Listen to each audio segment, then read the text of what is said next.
Bulletin का आगाज करें। सबसे पहले बात करें कारोबारी हफ्ते के पहले रोज स्टॉक मार्केट में जबरदस्त तेजी। ट्रेडिंग के दौरान 100 इंडेक्स में 800 से ज्यादा पॉइंट्स का इजाफा। स्टॉक मार्केट 1,02,000 से ज्यादा पॉइंट्स पर ट्रेड हो रहा है। कारोबारी हफ्ते के पहले रोज स्टॉक मार्केट में जबरदस्त तेजी देखी गई है। ट्रेडिंग के दौरान 100 इंडेक्स में 800 से ज्यादा पॉइंट्स का इजाफा हुआ है और स्टॉक मार्केट 1,02,000 से ज्यादा पॉइंट्स पर ट्रेड कर रही है। तो कारोबारी हफ्ते के पहले रोज स्टॉक मार्केट में जबरदस्त तेजी देखी गई।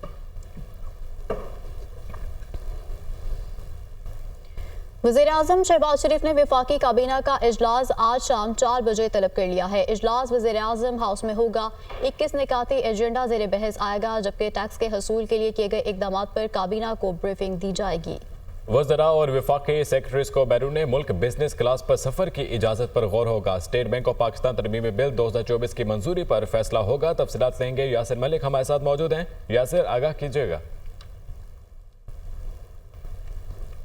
वज़ीर-ए-आज़म शहबाज शरीफ ने वफाकी काबीना का जो इजलास है वो आज तलब कर लिया है। वज़ीर-ए-आज़म शहबाज शरीफ की ज़ेर सदारत वफाकी काबीना का इजलास आज दोपहर 4 बजे होगा और वफाकी काबीना इजलास के हवाले से 21 नकाती एजेंडा जो है वो जारी कर दिया गया है। इस 21 नकाती एजेंडे में बगास से बिजली बनाने वाली 8 पावर प्लांट्स के टैरिफ का असर-ए-नो जायज़ा जो है वो लिया जाएगा। इसके साथ साथ वफाकी वज़रा और जो सेक्रेटरीज हैं उनके बिजनेस क्लास सफ़र के हवाले से भी जायज़ा लिया जाएगा। टैक्स के असूल के लिए इकदाम पर काबीना को ब्रीफिंग जो है वो दी जाएगी और स्टेट बैंक ऑफ पाकिस्तान तरमीमी बिल 2024 जो है वो भी मंजूरी के लिए उसका फैसला किया जाएगा।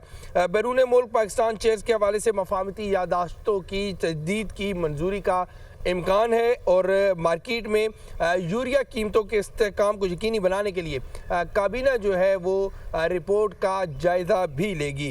वकला वेलफेयर और प्रोटेक्शन एक्ट के तहत जराइम की समाअत के लिए अदालतों की नामजदगियाँ जो हैं वो भी एजेंडे का हिस्सा हैं। अद्वियात के लिए कौमी कीमतें तश्कील जो है उस पर भी जो बहस है वो आज वफाकी काबीना के इजलास में एजेंडे में शामिल होगी। इसके साथ साथ जो 8 कंपनियां हैं JDW चिन्योट पावर प्लांट और हमजा शुगर और इसी तरह से थल इंडस्ट्रीज और चनार एनर्जी जो है वो शामिल हैं, इनके ऊपर भी आज जो है वो टैरिफ के इनके हवाले से जो असर-ए-नो जायज़ा है इन कंपनियों का वो भी आज वफाकी काबीना के इजलास में इसका असर-ए-नो जायज़ा लिया जाएगा।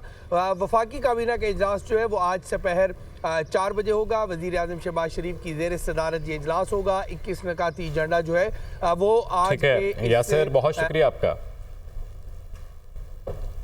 सुप्रीम कोर्ट का आईनी बेंच आज समंदर पार पाकिस्तानियों को वोट का हक देने से मुतालिक दरख्वास्त पर समाअत करेगा। ऑडियो लीक्स केस पर तहरीक इंसाफ की दरख्वास्त पर भी समाअत होगी। जस्टिस अमीनुद्दीन खान की सरबराही में आईनी बेंच समाअत करेगा।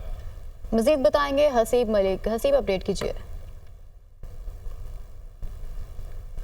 देखिए, बिल्कुल ये आज आईनी बेंच समाअत करने जा रहा है। बानी PTI की जानिब से 2022 के अंदर एक दरख्वास्त दायर की गई थी। जो तारीक वतन थे उनको हक राय दही का इख्तियार देने के हवाले से ये दरख्वास्त दायर की गई थी और एक इलेक्शन एक्ट में तरमीम की गई थी जिसको चैलेंज किया गया था। और जो दरख्वास्त दायर की गई थी उसके अंदर बानी PTI की जानिब से वफाक इलेक्शन कमीशन और नादरा को फरीक बनाया गया था और बेसिकली उस दरख्वास्त के अंदर जो मौक़िफ़ इख्तियार किया गया था उसमें यही मौक़िफ़ बानी PTI की जानिब से इख्तियार किया गया था कि जो इलेक्शन एक्ट में तरमीम की गई है वो गैर आइनी उसको करार दिया जाए और इसी तरह नादरा को हुक्म दिया जाए कि वो तारीक वतन के लिए हक़ राय दही का जो है वो इंतज़ामात और हुक्म दे।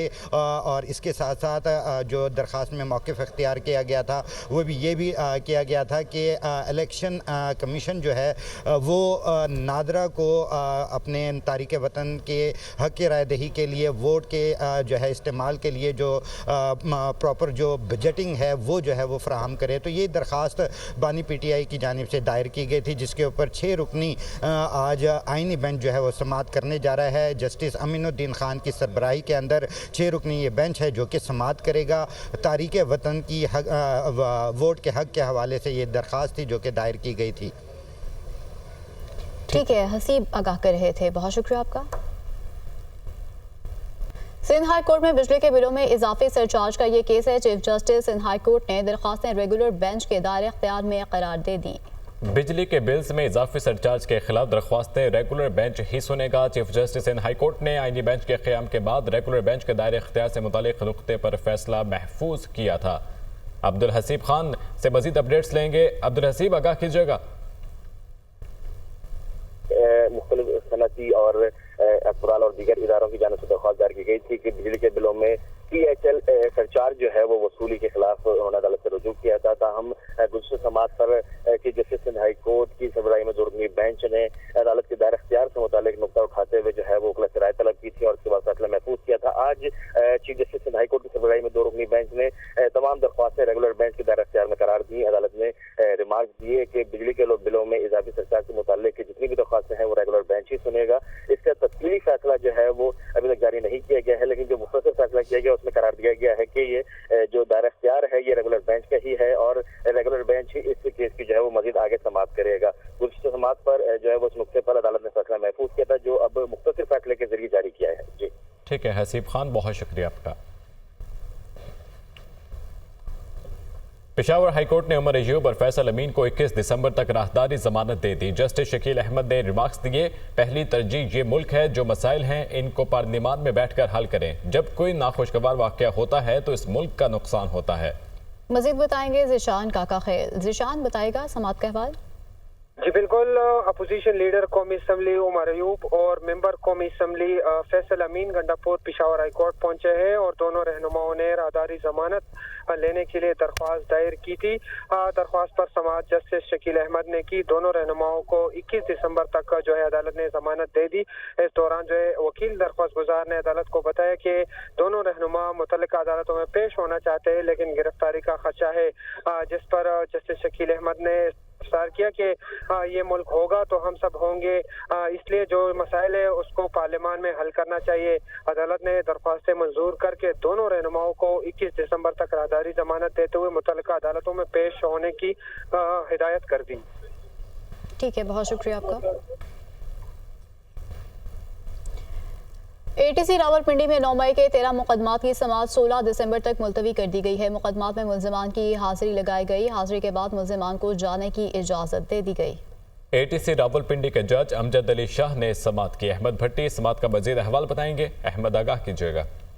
जी, इंसदाद दहशतगर्दी की खसूसी अदालत के जज अमजद अली शाह के रूबरू आज 9 मई के 13 मुकदमात की समाअत हुई, जिनमें मुल्ज़मान की हाजिरी लगाई गई और इन मुकदमात में मुल्ज़मान को जाने की इजाज़त दे दी गई और समाअत 16 दिसंबर तक मुलतवी कर दी गई है। आज की समाअत से कबल GHQ हमला केस की भी समाअत हुई और तमाम मुल्ज़मान को आज अडयाला जेल पेश होने की हिदायत कर दी गई है। अब से कुछ देर बाद अडयाला जेल में इंसदाद दहशतगर्दी की खसूसी अदालत अपना काम शुरू करेगी और इसमें तमाम 119 मुल्ज़मान पर फर्द जुर्म आयद होने का इम्कान है, इनमें अहम मुल्ज़मान में बानी PTI और शाह महमूद कुरैशी भी हैं।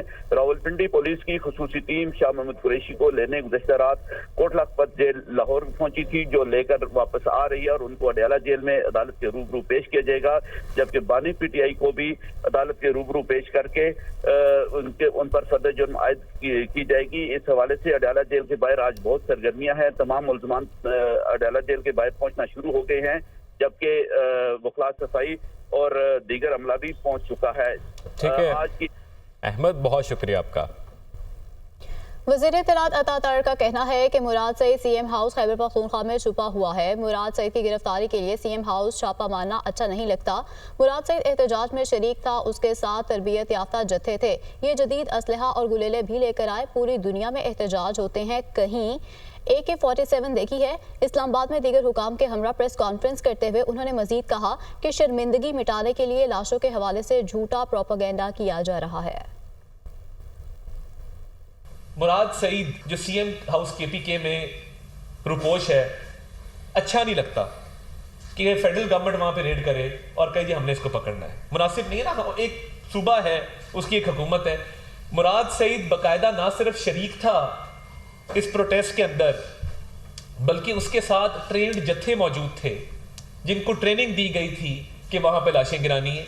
एक फॉल्स प्रोपेगेंडा, फेक न्यूज़ फैलाई जा रही है और इस नाकामी को जो सियासी इज्तिमा के नाम पर इस्लामाबाद का अमन ख़राब करने की एक मज़मूम साजिश थी, उसकी नाकामी को छुपाने के लिए जो राह फरार इख्तियार की गई, उसकी नामोशी को मिटाने के लिए झूठ गढ़ा जा रहा है, झूठा बयानिया बनाया जा रहा है। हमारे पास इंटेलिजेंस रिपोर्ट्स आना शुरू हुई और एक इदारे से नहीं, 3-4 मुख्तलिफ ज़राए से रिपोर्ट्स आना शुरू हुई कि ये जो फाइनल कॉल है, ये फाइनल कॉल की गार्ब में कोशिश की जाएगी कि कत्ल गारिद की जाए, कोशिश की जाएगी कि खून बहाया जाए और कोशिश की जाएगी कि लाशों की सियासत की जाए। पाकिस्तान में गैर कानूनी तौर पर मुकीम अफगान शहरी इन जत्थों का हिस्सा बनते हैं। 37 अफगान शहरी यहाँ पे शरीक थे पीटीआई के प्रोटेस्ट में। भाई उनका क्या लेना देना। रियासत पाकिस्तान के खिलाफ मज़मूम प्रोपेगेंडे में मुलविस अफराद की शनाख्त के लिए ज्वाइंट टास्क फोर्स कायम कर दी गई। टास्क फोर्स हालिया एहतजाज के पेश नज़र झूठा प्रोपेगेंडा करने वाले अनासर की निशानदेही करेगी। वज़ीर-ए-आज़म के अहकामात के तहत ज्वाइंट टास्क फोर्स का क़याम अमल में लाया गया। चेयरमैन पीटीए की सरबराही में 10 रुकनी ज्वाइंट टास्क फोर्स बना दी गई। ज्वाइंट टास्क फोर्स में दीगर इदारों के अफसरान भी शामिल हैं। कुछ शरपसंद अनासर सिक्योरिटी फोर्सेज के हवाले से गुमराह कुन प्रोपेगेंडा कर रहे हैं। टास्क फोर्स 10 रोज़ में अपनी सिफारिशात मुरतब करके हुकूमत को पेश करेगी। वज़ीर आला अली अमीन गंडापुर से कुरम के मामले पर कायम ग्रैंड जिरगे के मेंबरान की मुलाकात। कुरम के मसले के हल के लिए बाज़ाब्ता मुज़ाकरात के आगाज़ और दीगर मामलात पर तबादला ख्याल। जिरगे के मामले के हद पुरअमन हल के लिए हर मुमकिन कोशिश और सूबाई हुकूमत को ताउन की यकीन दहानी। अली अमीन गंडापुर ने कहा, जिरगा अरकान को मुज़ाकरात के लिए सहूलियात और सपोर्ट फराहम करेंगे। उम्मीद है ग्रैंड जिरगे का जरिए कुरम के मामले का पुरअमन और पायदार हल निकल आएगा। तफसीलात लेंगे आमिर जमील से। आमिर, आगाह कीजिएगा।